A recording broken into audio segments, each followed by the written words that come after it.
Alors, il va y avoir 2 ou 3 petites actus, ça dépend, je ne sais plus comment est-ce que ça se met, mais surtout la première qui est très importante. On va revenir sur le cas de Elias, 14 ans, qui avait été assassiné par deux grosses raclures, 2 grosses racailles, mineures également.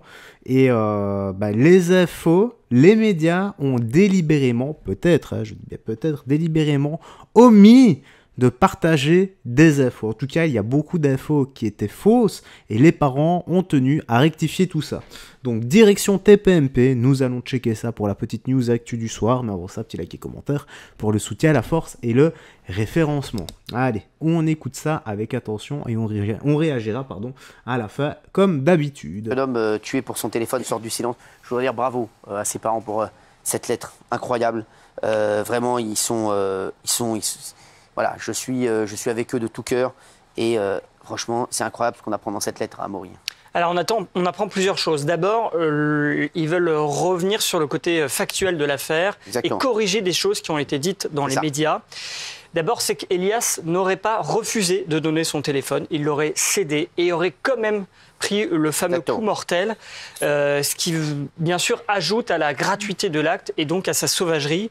La deuxième chose qu'on apprend, c'est que ce coup mortel n'aurait pas été porté avec un couteau, mais avec une machette. En l'occurrence, c'est ce qu'on apprend dans le Parisien, une machette coupe-coupe, comme pour débroussailler dans la forêt, dans la jungle, ce que vous voulez, que le mis en cause de 17 ans avait acheté un peu plus tôt sur Internet et dont la lame dépassait les 40 cm. C'est vous dire c'était vraiment une arme redoutable. D'ailleurs, lui-même l'appelait la zombie. Alors peut-être en référence à des films qu'il a vus sur les zombies.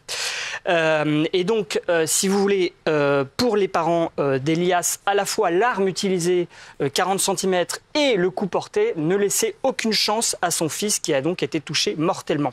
Ça, c'est pour la partie, j'allais dire, factuelle, pour revenir sur l'affaire. Ensuite, les parents d'Elias, dans un deuxième temps, demandent des comptes à la fois aux responsables politiques, mais aussi à la justice. Et d'abord, il déroule un certain nombre de questions. On ne va pas toutes les lire parce qu'elles sont très longues, mais je vais vous lire la première, où on sent vraiment qu'ils ne comprennent pas comment ce drame a pu arriver. C'est comment 2 adolescents armés, disent-ils, interdits de contact entre eux par la justice, défavorablement connus de la service de police et de la justice pour des faits similaires, ont-ils pu, en toute impunité, poursuivre leur exaction cette nuit-là. Et au-delà, j'allais dire, de ces questionnements, ils demandent des réponses fermes. Ils disent, voilà, il ne faut pas que la mort d'Elias ne serve à rien, il faut en tirer des conclusions. Et là, je vais vous citer quelques phrases. Elias n'est pas un simple fait divers. Elias est mort en raison d'une impunité. La mort d'Elias démontre que l'État n'a pas su protéger ses citoyens. Bravo. Si la justice doit être éducative, elle doit demeurer également répressive et protectrice. Nous ne demandons pas aux représentants des partis politiques, aux magistrats de ressusciter les disparus. Nous leur demandons de protéger les vivants. Et il y a aussi une phrase assez touchante dans cette lettre, c'est « Notre fils est mort, notre chagrin est immense, notre vie est détruite ». Ah, bien sûr. Alors, si je puis me permettre aussi, Cyril, il y a un article du Parisien qui est très intéressant. On apprend les premières auditions des 2 mises en cause de 17 et 16 ans, ce qu'ils ont dit devant la police. Et c'est assez stupéfiant de légèreté, de manque d'empathie. De débile. Voilà, celui qui a porté le coup mortel, il dit « J'ai rentré ma lame au niveau de son épaule, mais je n'ai pas pas tout rentré. Au début, je voulais juste déchirer son manteau, mais c'est rentré bizarre, je n'ai pas compris. » Alors évidemment, on parle d'une lame de 40 cm. Donc, ensuite, il dit « J'enlève ma lame et je la regarde en mode je bouge pas. Je vois juste qu'il y a une sorte de buée, on dirait qu'il y a de l'eau sur la lame. Je recule un peu et je vois que la victime tombe. Elle se relève d'un coup et retombe et commence à trembler. » Alors là, ce qui est lunaire, c'est que le complice, à ce moment-là, a demandé à Elias ses codes de téléphone qui venaient de lui voler. Donc Elias commence à agoniser puisque son artère est touchée. Et eux, ils sont là en train de lui demander le code de son téléphone. Ensuite, le mis en cause rentre chez lui, filme les secours qui arrivent sur place et il envoie un SMS, un message sur Snapchat à son ami, à son complice. Il dit « Je crois qu'on a vraiment fait une dinguerie ». Et dernier élément, ce qu'on apprend très intéressant, c'est qu'on savait qu'ils avaient un passif assez lourd, mais l'un des deux, par exemple, est connu pour une bonne quinzaine d'affaires et lui-même dit à la police qu'il avait 1 à 2 affaires par semaine. Et son complice, pareil, adepte du racket, et comme il tournait mal, à partir de 2021, sa famille avait décidé de le renvoyer en Afrique dans sa famille d'origine pour le couper de toutes ses relations pendant 1 an. Et malheureusement, il va là-bas, il revient en France, il reprend ses mauvaises habitudes. Allez expliquer ça aux parents et d'Elias. Il y a le drame avec Elias. Allez expliquer ça aux parents d'Elias. Franchement, mais moi, quelle faillite de l'État. Excusez-moi, quelle faillite de l'État. quelle catastrophe. Vraiment, c'est pour ça que ça me rend fou quand j'entends certaines choses sur ce plateau qui vraiment... sur la sévérité nécessaire, on est d'accord. Je ne vais pas demander d'intervenir, merci. Oui, mais vous avez fait allusion. Oui, mais on n'est pas là pour parler de vous, là. Merci. Okay. C'est bon. Merci en tout cas, Amaury. Incroyable. Le Qatar menace de quitter la... Je vous le dis à chaque fois, hein. D'habitude, c'est 10 ans plus tard, il se passe quoi?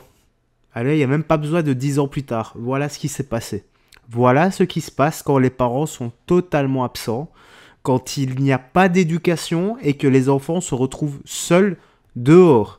Et ils se retrouvent seuls dehors avec des gens comme eux, délaissés, dépourvus de cadre et d'éducation.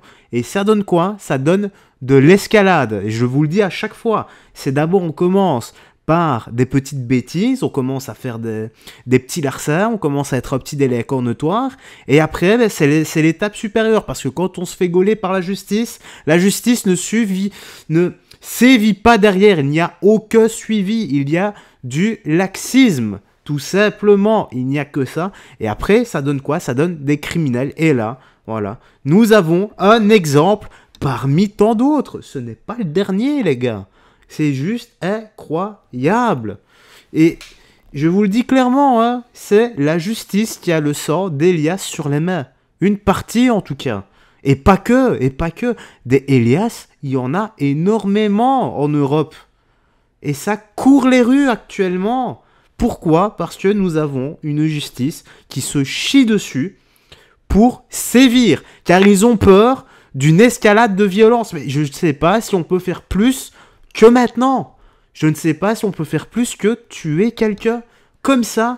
Et c'est vraiment gratuitement, car le jeune Elias, 14 ans, qui avait carrément donné son portable. C'est un acte, mais totalement inhumain, gratuit comme ça. Et je me demande si c'est pas trop tard, là. Je vous dis à chaque fois, les gars, vous savez que Dieu pardonne, paix, amour, etc. Et moi, je suis pas Dieu, moi, je suis pas Jésus. Moi, quelque chose comme ça, je ne peux pas pardonner. Quelque chose comme ça, pour moi, c'est tu croupis à vie, en prison et réclusion à vie. Je veux rien savoir, je m'en bats les steaks de ton âge. Tu es juste quelqu'un, tu as une âme, mais tellement sombre. Je vous garantis, t'as l'impression que son âme, c'est un trou noir qui aspire toute la bonté et qui ne rejette que les mauvaises choses. C'est vraiment ça. Voilà. Il n'y a que des mauvaises choses qui émanent de ces personnes-là. C'est triste à dire, mais c'est comme ça. Désolé pour le coup de gueule. Bon, on va switcher, parce que si je reste dessus, je peux parler encore 1 heure comme ça, mais ça va te saouler. Ça va te saouler, et moi, ça commence à m'énerver en plus. Allez, on va passer à l'actu suivante. Peut-être que ça va me détendre. Tir de paintball, pneus crevés, voiture brûlée, une guerre en pleine rue entre Non, ça va pas me détendre. taxi et VTC, regardez. Y a le feu au dépôt. Oh putain, ça pète au dépôt. Voilà les gars, voici ce taxi qui se croit, qui se sent permis de tirer avec un flashball à 22h avec son taxi. Il se permet de crever les pneus à des pères de famille, voilà les gars, à des pères de famille. Voilà. C'est des darons. On essaye tous de s'en sortir, c'est des pères de... Ouais, les gars, attendez. On est le 14 février, le jour de la Saint-Valentin. Ok, oui d'ailleurs, après je dois aller avec madame. Mais... TPMP, ils ont mis ici... le 25 juin 2025. Eh les gars, TPMP, vous faites de l'actu, vous avez 3 semaines de retard. Et il me semble que j'avais déjà vu, moi, cette vidéo, en plus. C'est ça que je me disais, il y a un air de déjà vu. Enfin, bref. De famille, t'as même pas honte. Eh, nous, on est dans le dialogue, ça sert à rien de sortir ça. Vas-y, tire. L'agression, t'as commencé. Voilà, bon, oui. Oui, c'est la guerre entre taxi et chauffeurs, notamment VTC et Uber, à Moutier, là, et dans la vallée de la Tarentaise. Parce que les taxis dénoncent des courses illégales pour des gens qui travaillent sur les plateformes en ligne. Donc du coup, il y a eu 3 VTC incendiés, le préfet s'en mêle, le parquet d'Albertville ouvre une enquête. C'est à côté de chez vous, ça, Isabelle. Quelques semaines avant, il y avait une altercation des chauffeurs Uber qui auraient menacé un conducteur de taxi. Un fusil aurait été sorti. Donc voilà, on le voit derrière vous. Donc il y a une gradation de la violence et les scènes filmées témoigne d'une ultra-violence totalement inhabituelle. Merci. Allez, tout le monde fait ça. Andy Kerbrat. Voilà. Tout le monde fait ça. Oui, c'est normal, voilà. Une journée normale en France, une soirée normale. Ça se passe comme ça, entre chauffeur et VTC. Voilà. T'as l'impression que c'est un peu la politique, tu vois. C'est la gauche qui veut taper sur la droite et la droite qui veut taper sur la gauche, mais version bagnole. Tu vois, ouais. Moi, je conduis mieux que toi, mes courses sont mieux que toi, moi, j'amène les gens mieux que toi. Toi, tu sais pas rouler, moi, je roule mieux. Ben, c'est un peu comme ça la politique. Toi, tu m'envoies bien que moi. Toi, t'es trop con. Moi, je sais que mes idées, elles vont fonctionner et pas les tiennes. Voilà. Que voulez-vous que je vous dise, les gars? Allez, la petite news actu se termine ici. Tu me dirais, espace commentaire, ce que t'en as pensé. Rien d'autre à ajouter. Promets, souhaite-toi des gens que tu aimes, paix, amour, la vraie, et que Jésus-Christ te bénisse. Bye. Fais très attention à toi.